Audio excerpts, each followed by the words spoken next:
Hello and welcome to the channel, my friends. It's Thunderbob here, and tonight we are going to talk about a franchise that is very close to my heart. Resident Evil. This is a series that has basically been there from my earliest gaming days. A series that has grown with me over the years, reinventing itself with each new release and with each new generation. Of all of the game series I have enjoyed over the decades, Resident Evil has the most impressive release cadence, while also maintaining a very high level of quality, with just a few missteps over the years. I've been playing these games at release for nearly 30 years now, but I've come to realize that while I've replayed a few of the games many times, like Resident Evil 4, there are a few that I've not played since that original release date many years ago, and there are at least 2 mainline games that I never actually completed. So my plan is to replay every mainline release in the series, including all of the numbered titles and the remakes. And I'm going to throw in Code Veronica and Revelations 1 and 2, even though it's debatable if those are mainline games. I'm going to play through the games in release order, and then put together a review and retrospective for each game individually. I intend to contrast my memories and feelings playing these games originally, years and decades ago, against how the games hold up today. I'm going to play through these games on the PC where available, and for the older titles with graphical mods to try to play these in the best possible light today. When I'm done with the entire series, I want to do a final video with my overall thoughts on the series and a ranking of all of the games. And a warning here, there will be some spoilers, but let's go ahead and get started. And tonight we're talking about Resident Evil 5. And if you watched the previous video in this series, you know I had just completed Resident Evil 4, which turned out to be one of my favorite games of all time. And my excitement for the next game was at an all-time high.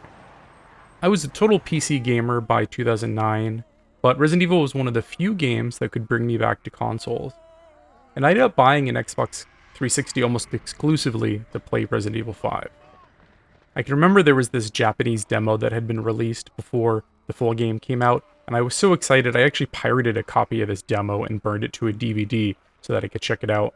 And the demo was like the first combat section in the village, and I was really impressed and very excited for the game. And the game came out, and I remember mostly enjoying it, but feeling a bit disappointed. You know, the gameplay felt a bit more refined, but I didn't really love the forced co-op features. The game pushed the action elements, but it cost a lot of the horror and atmosphere in my opinion. And I just overall felt that it was a disappointing follow-up to the previous game. And I haven't touched this game much since that original playthrough, 15 years ago or so. So now today I am jumping back into this game, and I'm playing the PC release of the game, and I have gone in without any mods or anything, as the game ran pretty well without tweaking right out of the box. I'm running this in ultra-wide 4K with pretty amazing performance, like 144 FPS. Now there are some mods and fixes out there for some small issues, but overall it seems totally playable. I went through this whole game with just a couple of minor issues. And I gotta say, this game being close to 16 years old at this point, it still graphically largely holds up. It was a pretty game at release, and even now the art direction is still quite strong. It's going for a bit more realistic looking setting than Resident Evil 4. The lighting and the shadows in particular still look great. The character models look good, especially for the playable characters. Some of the textures hold up better than others, and that's probably the biggest thing that shows its age. This game badly could use an HD mod like Resident Evil 4 has received. And doing some research, I found a few projects in the works, but I couldn't find anything that is at a complete stage for my playthrough. My only other complaint is the game has kind of an ugly green filter over everything. It's definitely an artistic choice, but most of the time I think it just makes the picture look worse. I found some mods to remove this filter, but I decided to play through the default version and maybe go back through later with a mod. Now, let's walk through kind of the structure and the story of the game. This game is broken up into chapters. You cannot return to a previous area unless you pick that from the chapter menu. So the game world feels a lot less contiguous than the previous entries. The game starts with Chris Redfield, now an agent of the Bioterrorism Security Assessment Alliance, or the BSAA, who's dispatched to the fictional Kijuju region in West Africa. He had a new partner named Sheva, are tasked with apprehending Ricardo Irving before he can sell a bioweapon to terrorists. You find out during a flashback cutscene as well that Jill Valentine was killed sometime before the game started. Upon arrival, it becomes apparent the local population has been infected with the Las Plagas parasite from RE4, now known as Magini. This is one of the most effective parts of the game. Prior to any of the combat starting, there's a real sense of danger and this simmering rage from the local inhabitants. Our heroes find themselves at an execution site, and they're attacked by a large group of infected and a giant executioner. This section feels very reminiscent of the first village fight from RE4, but it goes on quite a bit longer before it's broken up by Matheson, a BSAA agent who fires a rocket to allow you to proceed to the next area. And then the next area has you traveling through an urban district, and you come across this kind of out-of-place, like, upscale-looking white woman who's in distress, and she gets dragged away and is infected with the parasite, and this introduces you to the first parasite fight, where you oftentimes will blow off an enemy's head, very similar to how Resident Evil 4 did this, and the parasite will emerge from the neck, and these are kind of a pain in the ass to fight. So you kill her, and you proceed through more of the village, and an abandoned building, and into a furnace facility, where you're attacked by a boss known as the Ouroboros, which is a really cool looking enemy, and also has some clever mechanics for dispatching it. You can lure it into the furnace here, and you can burn it up, and it turns out you just missed Irving after you defeat the villain here. This leads to the next chapter, where our heroes travel through a storage facility and across a bridge, then through a port. You have some fights with the infected, and then into a shantytown that leads into a train yard. And each of these areas feel kind of like little mini arenas with tons of enemies before you proceed. You travel through the train depot, climbing on top of several trains, and you're introduced to a new flying variety of the parasite here. The train leads into the mines, and in this section, one of you has to carry a torch because it's pitch black, and whoever holds the torch cannot fire. So I made Sheva carry it because I like shooting my gun. You go through several tunnels and a rock quarry before escaping, and you finally locate Irving. Unfortunately, an unidentified woman rescues him, and I wonder who that might be. Then you have this fight against the big centipede bat-like creature called the Popokaramu. I'm probably mispronouncing that. They give you these mines that you can plant to stun it, and then you unload on its stomach. This leads then to a lengthy turret sequence where you are on the back of a jeep firing non-stop at different bikes and vehicles. And the chase ends in a village where you find a bunch of dead BSA agents, and the rest of your team is killed by like an El Gigante looking boss from the previous game. And this is basically just another turret fight. It feels like something ripped right out of House of the Dead with weak points and everything. And next up you go into the swamps, and you take an airboat trying to reach Irving's oil field. You use this boat to travel from island to island, with some choice in the order that you tackle each of these locations. One piece of advice, avoid the crocodiles. You're attacked by the local tribesmen, who are victims of the Las Plagas, and you fight across several villages, and then fight two huge tribesmen before riding a gondola to the next area. You proceed through several more village areas, until you finally reach the oil field. Chris notices the Tricell name and mentions that they fund the BSAA. And you fight through the outside of the oil field facility. You have two fights against Chainsaw Infected, and then you finally get inside and run into Josh Stone, another member of the BSAA, and a friend and kind of father figure to Sheva, maybe a brother figure. The three of you manage to escape, and you reach a boat just before the facility explodes. And it's another turret sequence, but this time you're on a boat. Josh is driving, and you and Sheva use your normal weapons to clear out enemies on boat and that are firing from land. You have to stop a few times here at different gates. You have to jump off, clear the area, open the gates to proceed. And then the heroes make their way to Irving's yacht, where he injects himself and becomes a giant Leviathan-like creature. And after an intense boss fight, which you guessed it, again you're using turrets, you wind up in a cave system and you fight some spiders, and then you find yourself in the ruins of some great ancient city. This area looks pretty awesome, and it feels like something ripped right out of Indiana Jones. You run into a ton more of the tribesmen, until you make it to this really annoying room where these big fiery balls are bouncing around and cause you a huge amount of damage. You need to spin this wheel to run through the door while avoiding these balls of death. And the next area is another big temple. You have to pull all these chains with Sheva to move stairways. And after you've cleared the 4 stairways, you have another fight with the Pokumaramu. I'm probably saying that wrong again. He's a lot easier this time because your weapons are upgraded and he goes down pretty fast. There's an interesting cutscene here that shows Wesker working together with a woman who is just barely wearing a cocktail dress, and also with the cloaked woman from earlier. Our heroes go through another temple with these lasers that you have to avoid, and then there are some laser puzzles that are maybe the only real puzzles in the entire game. At the end of the temple area, you find evidence that Tricell and Umbrella have worked together, and you make your way into like an old school Umbrella lab. And you find this interesting flower that apparently Umbrella's been testing on. You explore the Umbrella lab, and you find a bunch of animals in cages, like kind of like testing facility style. And then you fight or avoid some lickers here. It's actually possible just to run through here and get to the elevator real quickly. And if I remember correctly, this is the first time we've seen lickers since Resident Evil 2. You find a room full of testing pods, and you try to locate Jill. And unfortunately, you're interrupted by another boss, the U8. And I guess it's related maybe to the U3 from Resident Evil 4. The naming convention makes me think so. After defeating this boss, you find that Claire is missing, and you're introduced to Excella. She is one of the leaders of the Excella Corporation.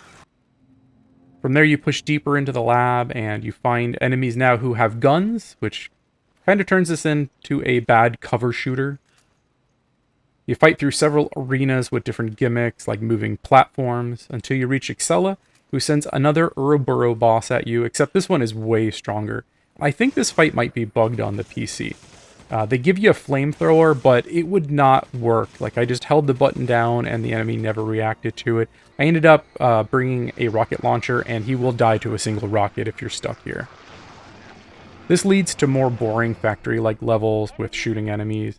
These are probably some of my least favorite sections of the game. There's a super annoying spinning room where you have to aim at these enemies far away, but the platform spins non-stop. It really made me kind of nauseous and gave me a headache here. Just terrible design choices all around. Next up is the biggest batch of lickers I think the series has ever produced. And it seems like they wanted you to sneak by them, but they will target you once you start pushing this box. So I found it best to lure them into the hall and just use a grenade launcher on them. And then after that, we run into Excella, Wesker, and that masked figure, who it turns out is Jill Valentine under Wesker's control. A fight ensues between the 4, and you can either wait for 7 minutes for a timer to end the fight, or you can try to end it early by hitting Wesker enough, but it's not very easy to do that. Once Wesker leaves, you have to rip the scarab off of Jill through a number of QTE events in order to free her. And after that, you arrive at this huge container ship for the final chapter. Ton more combat here, a mix of melee enemies, dogs, and more of that great ranged combat. Then you get a cutscene where Wesker kills Marcus.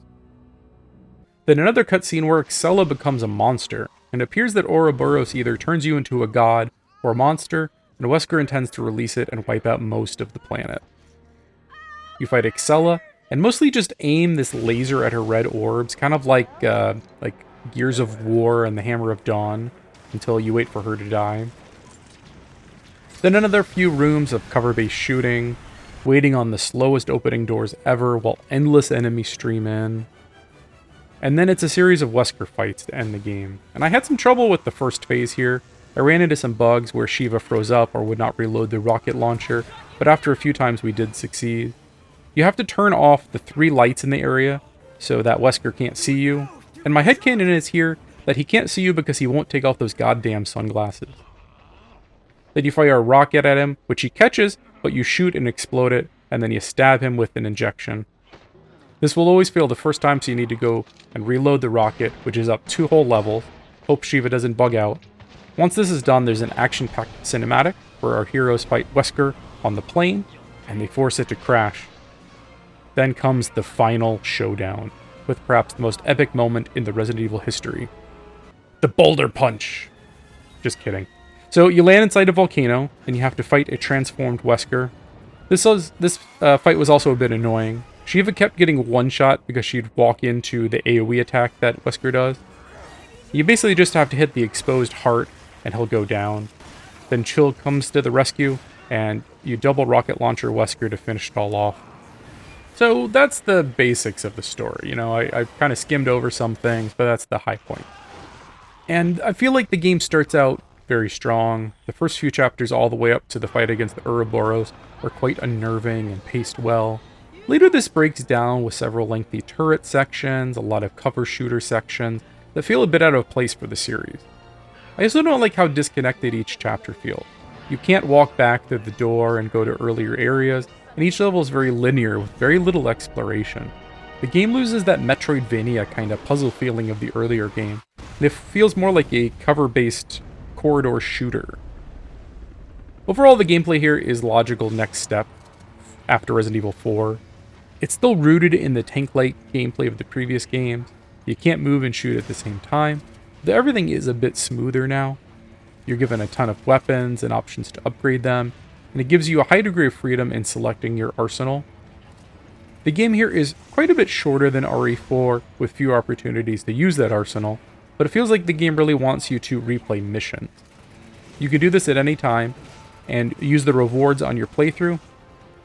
I think it falls apart a bit towards the end, when most of the enemies start carrying firearms and it becomes a cover shooter. The game takes a lot of inspiration from Gears of War, which is a bit of an Ouroboros because Gears was inspired by RE4, and the RE5 was inspired by Gears. I just don't think the controls are tight enough for a cover-based combat, and most of the enemies are so spongy that it's just not very satisfying. I mean, I unloaded a fully upgraded MP5 and fired like 75 bullets into one of those rocket launcher enemies for him to die, and it just feels ridiculous at times how long it can take to kill an enemy. The inventory system also feels like a step back, necessitated by the co-op foundation of this game. Both characters have 9 slots, but trading back and forth without a separate inventory can be cumbersome. For example, at times you might come across a green herb, and you have a red herb in your inventory. But your inventory is full, so you can't combine them without clearing a space. This is something you could do in RE4. Between chapters, you essentially have an item box to store items, but it's inaccessible during the mission. You can also only upgrade weapons at this screen, and you have to complete or fail a chapter to access it. You do get 4 quick slots to switch between weapons, which is a nice addition, meaning you no longer need to go into the menu to change your weapons. Now, I played through this session totally solo, though years ago I did play through most of this game multiplayer, and I've got to say that playing it multiplayer is way more fun. Though going through it solo does give it a bit more of a classic Resident Evil feel. The AI companion is actually pretty helpful. She'll scour the area for items and ammo, and even automatically trade you the ones that are useful for you and your loadout. Her aim is impeccable, but she does burn through a lot of ammo. I left her with the basic pistol and then an upgraded rifle that hits very hard but fires slow to make use of her abilities, but not waste all my ammo. My only real complaint is it feels like you can't give her any healing items or she will use them immediately. This is kind of frustrating. There are times where I'm just trying to move healing items so that I can combine them, and I'd hand her like a green herb, and I want to combine it with the red one, but she would use it before I could even click anything. And let's talk about puzzles. There's almost no puzzles in this game. There's like a couple of rooms where you have to direct lasers that feel like the only real puzzles of the game. There are a few key items you need to collect, but it's really just keys that you need to use like in the next room. There's never any thought. The game is very linear from point A to point B with very little deviation. The story here is a bit uneven. I like the setting. You know, Africa is so different from any previous location. It's so bright, it's full of people. The first few chapters work, but later the setting feels a bit squandered with a lot of nondescript labs and facilities. The story is way more serious than RE4, but I also find it less interesting until Wesker shows up. I think Irving is one of the least engaging villains in the series, but he also dies pretty early. The masked woman is an interesting hook, but Excella is entirely forgettable except for that cleavage, man. It's kind of annoying that Jill is captured off screen between games, but there is a DLC that lets you play through that encounter that is perhaps the high point of the entire game. It's nice that the game finally completes the Chris versus Wesker showdown from Code Veronica, but that's probably the only part that really does anything for me. Also, initially there was some controversy that the game had some racist imagery. I have to say at first glance there are some elements here that come off as a bit insensitive. Much of the early part of the game takes place in a rundown shanty village, and it really plays into the primitive African savage trope.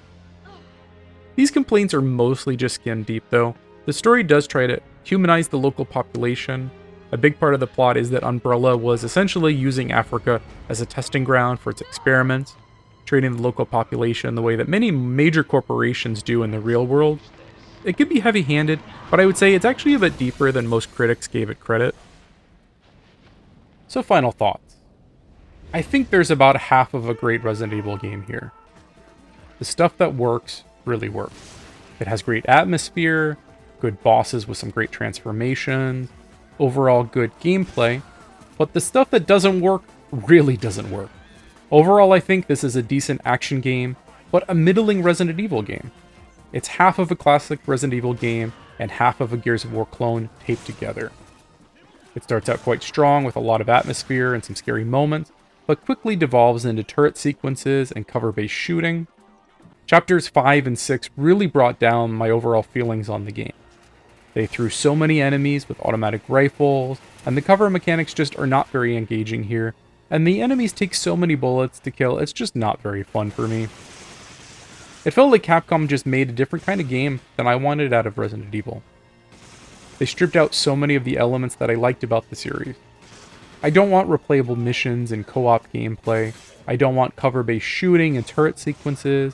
I don't want linear game world limited to corridors with no exploration or depth.